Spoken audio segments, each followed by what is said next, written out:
இப்போது கடந்த மார்ச் மாதம் 12ஆம் தேதி சீஃப் மெட்ரோபாலிட்டன் மேஜிஸ்ட்ரேட் கோர்ட் எக்மோரில் ஒரு தீர்ப்பு ஒன்று வழங்கியிருக்காங்க.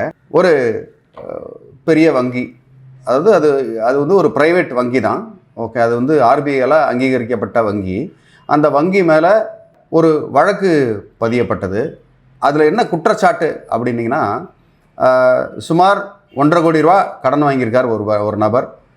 அவர் வந்து ப்ரீ க்ளோஸ் பண்ணுங்கிறார். அவருக்கு வந்து முன்னாடியே வந்து பணம் வந்துருச்சு, அதனால் ப்ரீ க்ளோஸ் பண்ண போகிறாரு. ப்ரீ க்ளோஸ் பண்ணும்போது அவங்க வந்து கேட்குற தொகை வந்து பெரிய தொகை, 1,70,00,000 கேட்குறாங்க. இவர் அதையும் கட்டிட்டு அதுக்கப்புறம் நான் அதிகமாக கட்டியிருக்கேன் அப்படிங்கிறாரு. இல்லை அதெல்லாம் கிடையாது அப்படின்னு சொல்கிறாங்க. அதுக்கப்புறம் ஒம்புட்ஸ்மன் போயிருக்கார், ஒழுங்குமுறை ஆணையத்துக்கிட்ட போயிருக்காரு. ஒம்புட்ஸ்மன்லேயும் சரியான இவருக்கு தீர்வு கிடைக்கல. சரி, அடுத்து என்ன தான் பண்ணுறதுன்றதுக்குள்ளே திடீர்னு அவங்களுக்குள்ளே ஏதோ ஆடிட் பண்ணி சுமார் 14 லட்சம் ரூபா அவரோட அக்கௌண்ட்டில் திருப்பி கிரெடிட் பண்ணுறாங்க. இது ஏன் கிரெடிட் பண்ணுறாங்க அப்படின்னா, அவங்க தப்பு பண்ணாங்கன்னு அப்படின்னு தெரிஞ்சு போச்சு. அதுக்கப்புறம் இவர் வந்து அவங்க மேலே வழக்கு தொடுக்கிறாரு. வழக்கு தொடுக்கும்போது அந்த வங்கி அதிகாரியின் மேலே, லீகல் மேனேஜர் மேலே ஐபிசி செக்ஷன் 193 கீழ் அவர் வந்து ஃபால்ஸ் எவிடன்ஸ், அதாவது பொய்யான ஒரு தகவலை சொல்லியிருக்காரு, பொய்யான ஒரு டாக்குமெண்ட்டை ஃபேப்ரிகேட் பண்ணி கோர்ட்டு கொடுத்துருக்காரு அப்படின்னு ஐபிசி செக்ஷன் 209 ஃபால்ஸ் கிளைம், இந்த மாதிரி அதிகமாக நீங்கள் பணம் கொடுக்கணும் அப்படி பண்ணதுனால அந்த லீகல் மேனேஜருக்கு சுமார் 3 மாத தண்டனை, சிறை தண்டனை, ஒரு சாதாரண சிறை தண்டனை தான், சிறை தண்டனை மற்றும் 1.5 லட்ச ரூபா அவருக்கு ஃபைன் போட்டிருக்காங்க. ஓகே, ஸோ ஒரு சாதாரண ஒரு நபரால் கண்டிப்பாக இந்த மாதிரி பேங்க் மேனேஜர் மேலே ஒரு வழக்கு தொடுத்து, அதுவும் கிரிமினல் வழக்கு தொடுத்து இந்த மாதிரி தவறாக டாக்குமெண்ட் கொடுத்தாங்க. அதனால் எந்த ஒரு நபரும் இந்த மாதிரி அதிகமான வட்டி சார்ஜ் பண்ணுறது, அதிகமான அதர் எக்ஸ்பென்சஸ் வந்து எனக்கு வேணும்னு சொல்லி கேட்டால், போலி ஆவணங்களை வந்து சப்மிட் பண்ணாங்கன்ற அந்த குற்றத்திற்காக இவங்களுக்கு வந்து சிறை தண்டனை கண்டிப்பாக வாங்கி தர முடியும். அதனால் நீங்கள் வந்து இது வந்து 1.5 கோடி ரூபாய் சமாச்சாரத்துக்கு மட்டும் கிடையாது, 1.5 லட்ச ரூபா சமாச்சாரத்துக்கும் இதே தண்டனை தான், இதே மாதிரி ஃபைன் தான். அதனால் அதை பற்றி எந்த இடத்துலையும் நம்ம கவலைப்பட வேண்டாம். கண்டிப்பாக இதில் நீதி கிடைக்கிறதுக்கு அதிகமான வாய்ப்பு உண்டு. பொதுவாக நீங்கள் வந்து விஷயம் தெரிஞ்சதுன்னா நீங்கள் ஒம்புட்ஸ்மனை வந்து நீங்கள் காண்டாக்ட் பண்ணலாம். ஓகே, அதுவும் ஒரு வழக்கறிஞர் உதவியோட ஒம்புட்ஸ்மனுக்கு போனீங்கன்னா உண்மையிலேயே ரொம்ப நல்லது. இப்போ அவருக்கு வந்து 1.5 கோடின்றனால அவருக்கு வந்து ஒரு கணிசமான அளவுக்கு செலவு பண்ணுறதுக்கு அவர் தயாராக இருப்பார். இதே வந்து ஏழை மக்கள் 10,000 ரூபா தான் இருக்கும், 10,000 ரூபாய்க்காக வேண்டி ஒரு 10,000 ரூபாய்க்கு ஒரு அட்வொகேட்டுக்கு செலவு பண்ணுறது அவங்களுக்கு சிரமமாக இருக்கும். அந்த மாதிரி நேரங்களில் நீங்கள் வந்து லீகல் சர்வீஸ் அத்தாரிட்டியை நீங்கள் வந்து அணுகுனீங்கன்னா கண்டிப்பாக உங்களுக்கு இதில் உதவி கிடைக்கிறதுக்கு உண்டான வாய்ப்பு இருக்குது.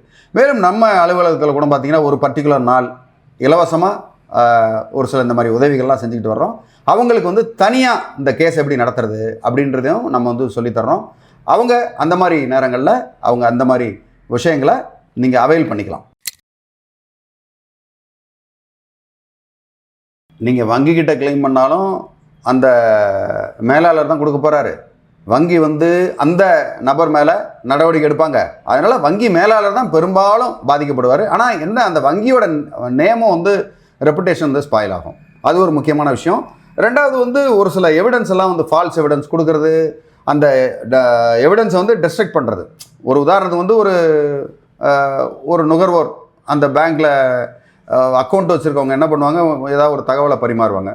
அவங்க அந்த தகவலே கொடுக்கல அப்படின்னு சொல்லி அதை சப்ரஸ் பண்ணும்போது தான் இந்த ஐபிசி செக்ஷன் 193ம் ஐபிசி செக்ஷன் 204ம் நம்ம வந்து நம்மளை பாதுகாக்கக்கூடிய அந்த சட்டங்கள்.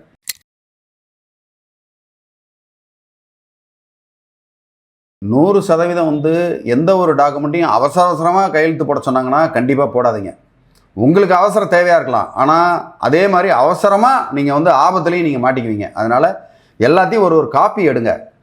விவரமானவங்ககிட்ட, உங்களுக்கு தெரியல அப்படின்னா விவரமானவங்ககிட்ட அந்த மைக்ரோ லெட்டர், சின்ன சின்ன லெட்டரில் இருக்கிறத படிக்க சொல்லுங்கள். வரி வரியாக படித்து அதில் உங்களுக்கு பாதகமானது என்ன இருக்குன்னு பார்த்து அந்த பாதகமானதை ரிமூவ் பண்ண சொல்லி அதுக்கப்புறம் தாராளமாக நீங்கள் வந்து அந்த வங்கிகிட்ட கேட்கலாம். இல்லைனா வேறு வங்கி, பல வங்கிகள் இருக்குது. இப்போ லோன் கொடுக்குறதுக்குலாம் வந்து அவ்வளோ பேர் ரெடியாக நிற்கிறாங்க.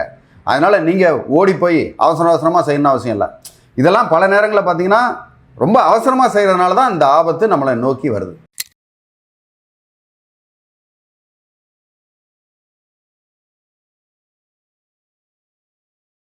நம்மளே விவரம் தெரிஞ்சால் ஃபினான்ஸ் மற்ற இதெல்லாம் தெரிஞ்சோன்னா நம்மளே பார்க்கலாம். ஏன்னா ஒரு சில வழக்கறிஞர்களுக்கே இந்த மாதிரி ஒரு ஃபினான்ஸ் சமாச்சாரங்கள்லாம் தெரியாது.